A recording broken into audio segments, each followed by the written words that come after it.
heavy wooden box covered her head. Inside it, she was cut off from both light and sound.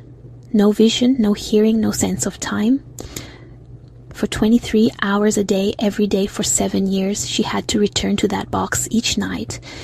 It's unimaginable. Inside it, she was cut off from both light and sound, no vision, no hearing, no sense of time.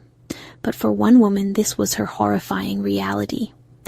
In May 1977, 20-year-old Colleen Stan had no idea that hitchhiking that day would mark the beginning of a nightmare.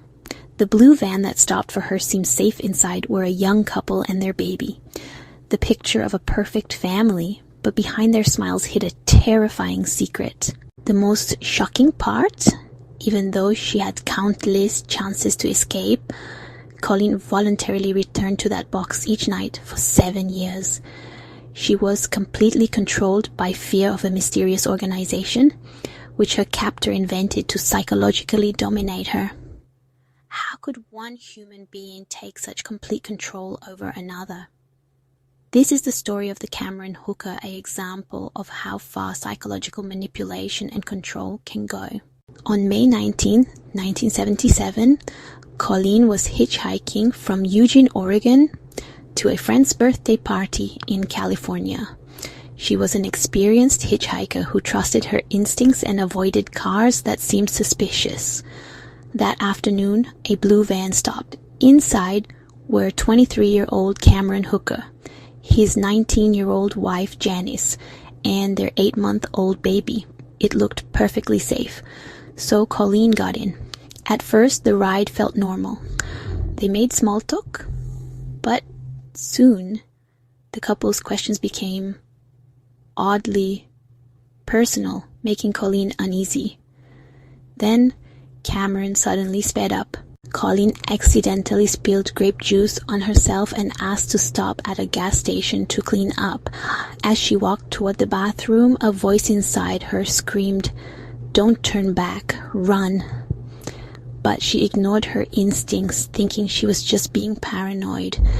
She returned to the van. That choice changed her life forever. Back in the van, she noticed a strange wooden box, about 30 centimeters in size, sitting beside her. She didn't know that this box would become her prison for the next 7 years. Not long after, the van veered off the highway and into a dark forest. Cameron told Colleen it was a shortcut. He parked deep in the woods. The couple got out, taking the baby with them. Colleen sat alone, waiting.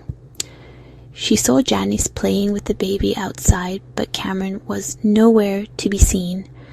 Then, suddenly, Cameron appeared. He burst into the van and ordered Colleen to raise her hands. He blindfolded and gagged her, then placed the heavy wooden box over her head, completely blocking light and sound. From there, she was taken to Cameron's home and locked in a basement.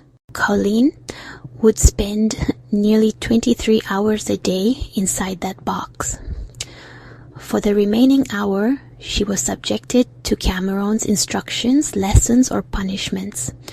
Her parents reported her missing, but no trace of her could be found.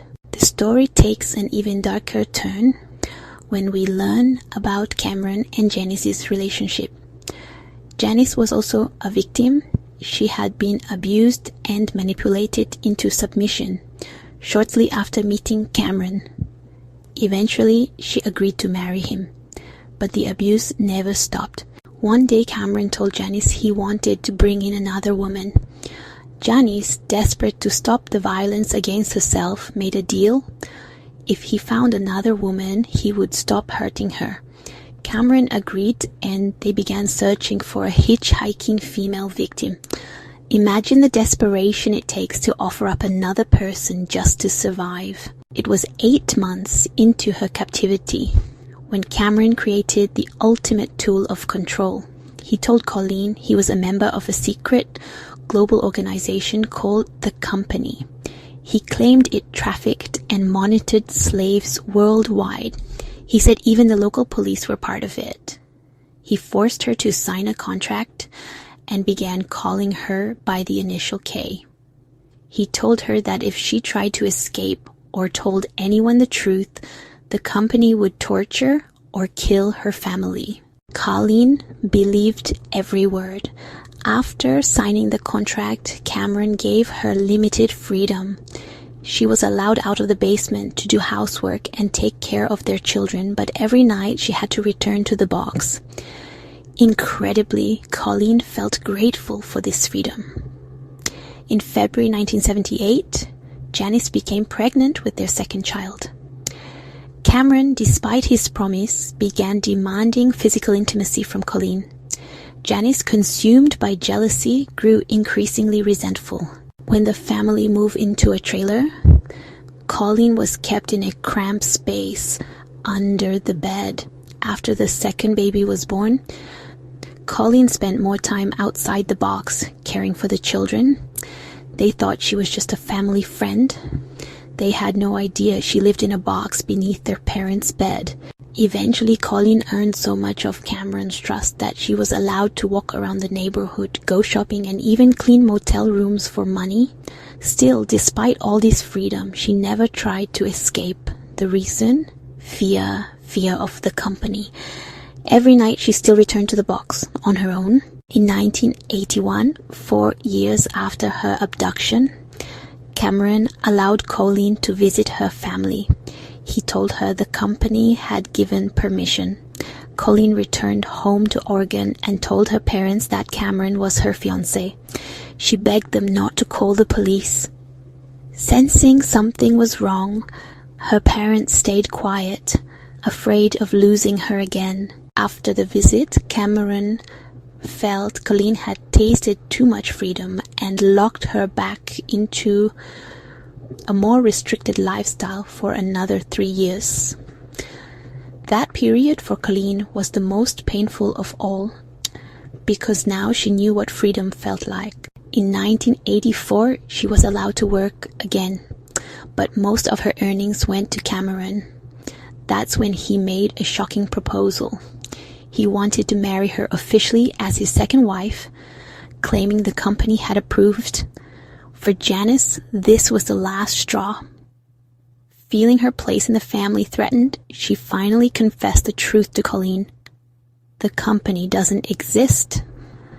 It's all a lie. Colleen didn't believe her at first, and the illusion only shattered when she realized the truth. Janice helped Colleen escape. She gave her money and a bus ticket and asked only that she not report Cameron to the police. Amazingly, Colleen agreed. After returning home, she even called Cameron twice to say goodbye and to reassure him she wouldn't turn him in. That's how deep the psychological control had gone. But Cameron didn't change. 3 months later, he told Janice he wanted to kidnap someone new. That's when Janice reported everything to the police.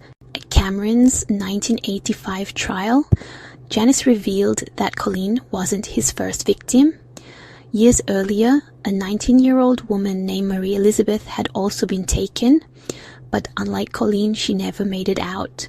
Sadly, her case lacked evidence and was never prosecuted. Still, for Colleen's kidnapping, Cameron Hooker was sentenced to 104 years in prison. He shamelessly claimed Colleen had stayed by choice, but the court rejected his defense. His parole has been denied repeatedly, with the next hearing scheduled for 2030.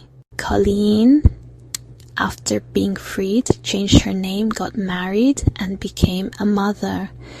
She studied accounting and tried to build a new life, but the trauma never left her. Relationships were difficult, and the past haunted her. Yet, despite it all, she chose to heal by helping others. Today, she volunteers to support women who've experienced abuse, using her own story to raise awareness and give others hope. The Cameron Hooker case reveals how psychological manipulation can be even more powerful than physical chains. It shows how fear, carefully planted and cultivated, can trap a person more deeply than any locked door. Thank you for watching. Until next time, stay safe.